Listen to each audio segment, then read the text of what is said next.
He's got like music in his soul. Don't worry about a thing, 'cause every little thing is gonna be alright.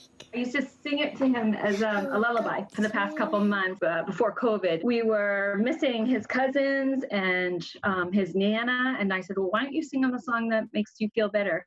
And that song made millions of people feel better. It's been overwhelming and incredibly positive, with people watching from literally all over the world, and people just asking for more of him. And I said, well, I don't have much more. I could take more videos, but that was just so impromptu. A video made for family members that continued to surface Facebook by millions. He was in his pajamas, and I would have fluffed him up a little bit if I knew it was going to go viral.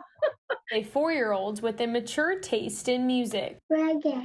Abba and the mamas and the papas. The mamas and the papas And the Corda. and Abba. He is an old soul. And Ray Charles. And of course, to finish our time together, I had to get a concert from the young star. Don't worry about a thing, 'cause every little thing is gonna be alright.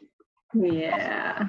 Yay! Now, if he thinks everything's going to be all right, then we should too. He was born happy. This child was born a happy baby for sure. Three little birds Reporting for Fox West Texas, were on my doorstep, I'm Casey Busher. singing sweet songs.